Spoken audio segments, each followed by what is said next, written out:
next Tuesday. I had goosebumps. At a special time, 10/9 Central, the extraordinary has just begun. I have never seen anything like this in my life. America's Got Talent, next Tuesday on NBC.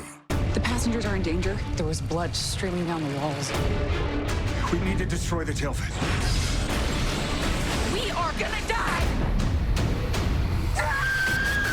Manifest 2-hour season finale, Thursday on NBC.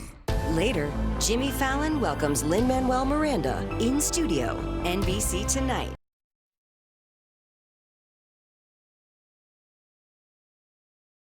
Nestled between two toasted buns. Toasty. The new hand-breaded chicken sandwich from Carl's Jr. Feed your happy. Looks like it's time to trade, because it's trade month at your Southern California Ford dealers. Get an additional $50-250 trade assist cash on top of the value of your trade-in. Any make, any model. When you trade up to a new 2020 Escape, your trade may be worth more than you think. Visit buyfordnow.com to learn more.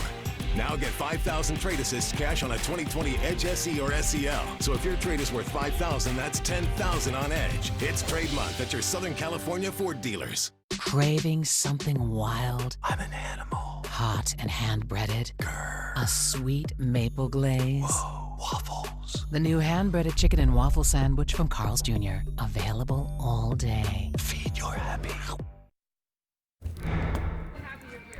Now at 11, the feud escalating tonight over what to do with the surge in homelessness and crime in Venice Beach. LA County Sheriff now dispatching deputies, but a city councilman says the sheriff is just exploiting the problem. Good evening, everyone. I'm Colleen Williams. And I'm Chuck Henry. Robert Kovacic is live for us tonight with what happened in this growing rift between city and county leaders, both with and without a badge. Robert? Chuck and Colleen, we all know that there is a homeless crisis throughout Los Angeles, but never more so than in Venice.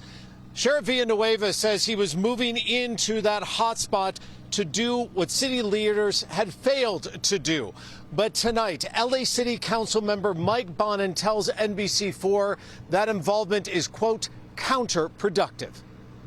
We don't need the Lone Ranger running in. Outside their jurisdiction, the Sheriff's Department has arrived in Venice, and tonight, Sheriff Villanueva tweeting progress, even sharing video of one of 6 veterans he says they helped to find housing. That's a nice photo op for the sheriff, I imagine, but that was nice that they were able to provide a taxi service, but that's housing we already had there. We need people who are going to come and bring actual additional resources to the table and help us solve this crisis instead of exploiting it.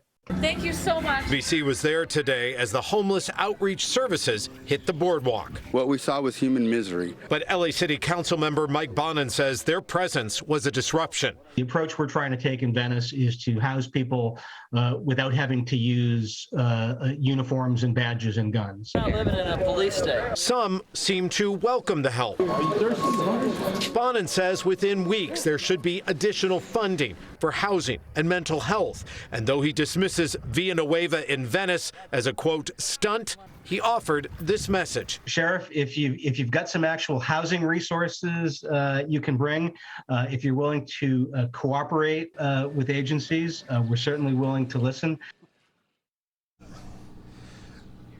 Now, this political battle only continues late into the evening. We asked Councilmember Bonin, are you going to explore avenues to try and keep Villanueva out of Venice? He says no, he is going to stay calm and continue to work towards delivering housing and shelter and services. But just 20 minutes ago, Sheriff Villanueva, as I read this off of my phone, posts on social media, Mr. Bonin, wherever you are, and I'm quoting here, Chuck, get out of the way. Live tonight here in Los Angeles, I'm Robert Kovacic. Let's go back to you. Like we said, both those with and without a badge. Prosecutors have now filed murder charges against the man accused of killing 6-year-old Aiden Leos while his girlfriend was charged as an accessory after the fact. 24-year-old Marcus Aries and 23-year-old Winnie Lee were in court today, but because of the COVID-19, they had to appear virtually on TV monitors.